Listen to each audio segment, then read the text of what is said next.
जो महिला गर्भवती हैं उनको गर्भ गीता को सुनना चाहिए, जिससे उसका बेबी मानसिक तनाव से स्वस्थ रहेगा और बेबी गौरा ताज़ा तंदुरुस्त रहेगा और उसको बाहर की दुनिया को लड़ने की एक ताकत मिलेगी। गर्भ गीता बहुत ही अनोखा ग्रंथ है। इसमें संपूर्ण ज्ञान समाहित है।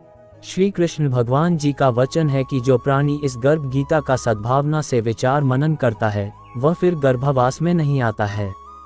उसे जीवन मरण के चक्र से छुटकारा मिल जाता है। सभी को गर्भ गीता का अनुशीलन अवश्य करना चाहिए। साथ ही यह मान्यता भी है कि जो गर्भवती महिला गर्भ गीता का श्रवण करती है उसका गर्भस्थ शिशु अच्छे संस्कार ग्रहण करता है। जन्म लेने के बाद वह आदर्श जीवन व्यतीत करता है। गर्भ गीता सुनने से पहले चैनल को लाइक और सब्सक्राइब कर दे और कमेंट में बेबी लव इमेज भेज दे। अर्जुन उवाच, हे कृष्ण भगवान, ये प्राणी जो गर्भवास में आता है वह किस दोष के कारण आता है? हे प्रभु जी, जब ये जन्मता है तब इसको जरा आदि रोग लगते हैं, फिर मृत्यु होती है। हे स्वामी, वह कौन सा कर्म है जिसके करने से प्राणी जन्म मरण से रहित हो जाता है? श्री भगवान उवाच, हे अर्जुन, यह मनुष्य जो है सो अंधा व मूर्ख है, जो संसार के साथ प्रीति करता है। ये पदार्थ मैंने पाया है और वह मैं पाऊंगा, ऐसी चिंता इस प्राणी के मन से उतरती नहीं। 8 पहर माया को ही मांगता है। इन बातों को करके बार बार जन्मता और मरता है। वह गर्भ विषय दुख पाता रहता है। अर्जुन उवाच, हे श्री कृष्ण भगवान, यह मन मद मस्त हाथी की भांति है, तृष्णा इसकी शक्ति है। यह मन तो 5 इंद्रियों के वश में है। काम, क्रोध, लोभ, मोह और अहंकार, इन पांचों में अहंकार बहुत बली है। सो कौन यल है जिससे मन वश में हो जाए? श्री भगवान उवाच, हे अर्जुन, यह मन निश्चय ही हाथी की भांति है। तृष्णा इसकी शक्ति है। मन 5 इंद्रियों के वश में है। अहंकार इनमें श्रेष्ठ है। हे अर्जुन, जैसे हाथी अंकुश कुंडों के वश में होता है, वैसे ही मनरूपी हाथी को वश में करने के लिए ज्ञान रूपी अंकुश है। अहंकार करने से यह जीव नरक में पड़ता है। अर्जुन उवाच, हे भगवान, जो एक तुम्हारे नाम के लिए वन खंडों में फिरते हैं, एक वैरागी हुए हैं, एक धर्म करते हैं, इनको कैसे जाने? जो वैष्णव हैं वे कौन हैं? श्री भगवान उवाच, हे अर्जुन, एक वे हैं जो मेरे ही नाम के लिए वनों में फिरते हैं, वे सन्यासी कहलाते हैं।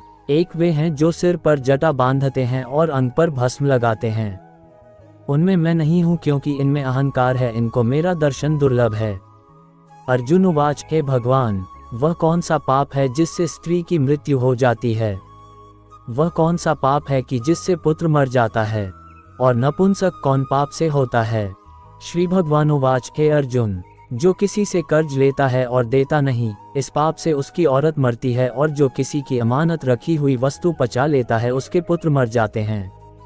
जो किसी का कार्य किसी के गोचर आए पड़े और वह जबानी कहे कि मैं तेरा कार्य सबसे पहले कर दूंगा, पर समय आने पर उसका कार्य न करे, इस पाप से नपुंसक होता है। ये बड़े पाप हैं। अर्जुन उवाच, हे भगवान, कौन पाप से मनुष्य सदैव रोगी रहता है? किस पाप से गधे का जन्म पाता है? स्त्री का जन्म तथा टट्टू का जन्म क्यों कर पाता है, और बिल्ली का जन्म किस पाप से होता है? श्री भगवान उवाच, हे अर्जुन, जो भी मनुष्य कन्यादान करते हैं और इस दान में मूल्य लेते हैं वे दोषी हैं, वे मनुष्य सदा रोगी रहते हैं। जो विषय विकार के वास्ते मदिरा पान करते हैं वे टट्टू का जन्म पाते हैं, और जो झूठी गवाही भरते हैं वे औरत का जन्म पाते हैं। जो औरतें रसोई बना के पहले आप भोजन कर लेती हैं और पीछे परमेश्वर को अर्घ्य दान करती हैं तो वे बिल्ली का जन्म पाती हैं, और जो मनुष्य अपनी झूठी वस्तु दान करते हैं वे औरत का जन्म पाते हैं, वह गुलाम औरतें होती हैं। अर्जुन उवाच, हे भगवान, कई मनुष्यों को आपने सुवर्ण दिया है, सो उन्होंने कौन सा पुण्य किया है? और कई मनुष्यों को आपने हाथी, घोड़ा, रथ दिए हैं, उन्होंने कौन सा पुण्य किया है? श्री भगवान उवाच, हे अर्जुन, जिन्होंने स्वर्ण दान किया है उनको घोड़े वाहन मिलते हैं।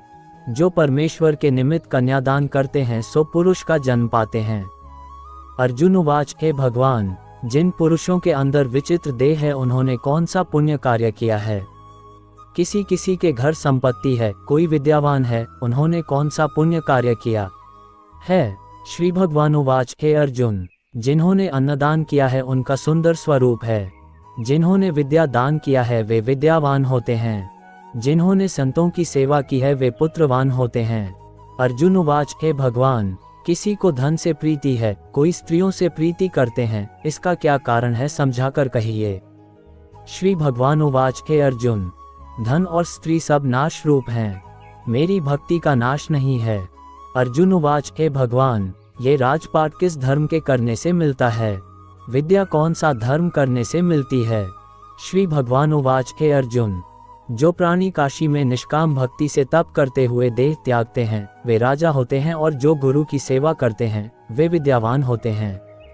अर्जुन उवाच हे भगवान, किसी को धन अचानक बिना किसी परिश्रम से मिलता है, सो उन्होंने कौन सा पुण्य कार्य किया है। श्री भगवान उवाच हे अर्जुन, जिन्होंने गुप्त दान किया है उनको धन अचानक मिलता है, जिसने परमेश्वर का कार्य और पराया कार्य संवारा है वे मनुष्य रोग से रहित होते हैं। अर्जुन उवाच हे भगवान, कौन पाप से अम्ली होते हैं और कौन पाप से गूंगे होते हैं और कौन पाप से कुष्ठी होते हैं। श्री भगवान उवाच हे अर्जुन, जो आदमी नीच कुल की स्त्री से गमन करते हैं वो अम्ली होते हैं, जो गुरु से विद्या पढ़कर मुकर जाते हैं सो गूंगे होते हैं, जिन्होंने गौघात किया है वे कुष्ठी होते हैं। अर्जुन उवाच हे भगवान, जिस किसी पुरुष की देह में रक्त का विकार होता है वह किस पाप से होता है और दरिद्र होते हैं। किसी को खंड वायु होती है और कोई अंधे होते हैं तो कोई पंगु होते हैं, सो कौन से पाप से रहित होते हैं, और कई स्त्रियां बाल विधवा होती हैं तो ये किसी पाप से होती हैं।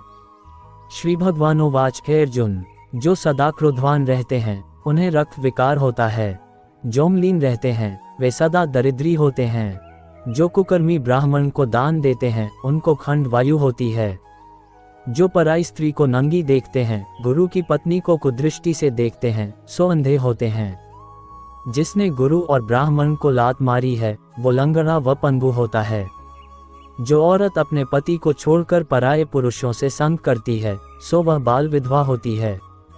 अर्जुन उवाच हे भगवान, तुम पर ब्रह्म हो, तुमको नमस्कार है। पहले मैं आपको संबंधी जानता था परंतु अब मैं ईश्वर रूप जानता हूँ। हे परब्रह्म, गुरु दीक्षा कैसी होती है सो कृपा कर मुझको कहो। श्री भगवान उवाच हे अर्जुन, तुम धन्य हो, तुम्हारे माता पिता भी धन्य हैं, जिनके तुम जैसा पुत्र है। हे अर्जुन, सारे संसार के गुरु जगन्नाथ है, विद्या का गुरु काशी, चारों वर्गों का गुरु सन्यासी है। सन्यासी उसको कहते हैं जिसने सबका त्याग करके मेरे विषय में मन लगाया है सो ब्राह्मण जगत गुरु है। हे अर्जुन, ये बात ध्यान देकर सुनने की है। गुरु कैसा करें, जिसने सब इंद्रियां जीती हो, जिसको सब संसार ईश्वरमय नजर आता हो और सब जगत से उदास हो। ऐसा गुरु करे जो परमेश्वर को जानने वाला हो और उस गुरु की पूजा सब तरह से करे। हे अर्जुन, जो गुरु का भक्त होता है और जो प्राणी गुरु के सम्मुख होकर भजन करते हैं उनका भजन करना सफल है। जो गुरु से विमुख हैं उनको सप्तग्रास मारे का पाप है। गुरु से विमुख प्राणी दर्शन करने योग्य नहीं होते। जो गृहस्थी संसार में गुरु के बिना है वो चांडाल के समान है। जिस तरह मदिरा के भंडार में जो गंगाजल है वह अपवित्र है, इसी तरह गुरु से विमुख व्यक्ति का भजन सदा अपवित्र होता है। उसके हाथ का भोजन देवता भी नहीं लेते, उसके सब कर्म निष्फल हैं। कुक, सूक, गदर्भ, काक ये सब की सब योनियां बड़ी खोटी योनियां हैं। इन सब से वह मनुष्य खोटा है जो गुरु नहीं करता। गुरु बिना गति नहीं होती, वह अवश्य नरक को जाएगा। गुरु दीक्षा बिना प्राणी के सब कर्म निष्फल होते हैं। हे अर्जुन, जैसे चारों वर्णों को मेरी भक्ति करना योग्य है वैसे गुरुधार के गुरु की भक्ति करना योग्य है। जैसे गंगा नदियों में उत्तम है, सब व्रतों में एकादशी का व्रत श्रेष्ठ है, वैसे ही हे अर्जुन, शुभ कर्मों में गुरु सेवा उत्तम है। गुरु दीक्षा बिना प्राणी पशु योनि पाता है। जो धर्म भी करता है सो पशु योनि में फल भोगता है। वह 84 योनियों में भ्रमण करता रहता है। अर्जुन उवाच हे श्री कृष्ण जी भगवान, गुरु दीक्षा क्या होती है। श्री भगवान उवाच हे अर्जुन, धन्य जन्म है उसका जिसने ये प्रश्न किया है। तू धन्य है। गुरु दीक्षा के 2 अक्षर हैं, हरि ओम। इन अक्षरों को गुरु कहता है। ये चारों वर्णों को अपनाना श्रेष्ठ है। हे अर्जुन, जो गुरु की सेवा करता है उस पर मेरी प्रसन्नता है। वह 84 योनियों से छूट जाएगा, जन्म मरण से रहित हो नरक नहीं भोगता। जो प्राणी गुरु की सेवा नहीं करता वह 3.5 करोड़ वर्ष तक नरक भोगता है। जो गुरु की सेवा करता है उसको कई अश्वमेघ यज्ञ के पुण्य का फल मिलता है। गुरु की सेवा मेरी सेवा है। हे अर्जुन, हमारे तुम्हारे संवाद को जो प्राणी पढ़ेंगे और सुनेंगे वो गर्भ के दुख से बचेंगे, उनकी 84 योनियां कट जाएगी। इसी कारण इस पाठ का नाम गर्भ गीता ज्ञान है। श्री कृष्ण भगवान जी के मुख से अर्जुन ने श्रवण किया है। गुरु दीक्षा लेना उत्तम कर्म है। उसका फल यह है कि नरक की 84 योनियों से जीव बचा रहता है। भगवान बहुत प्रसन्न होते हैं।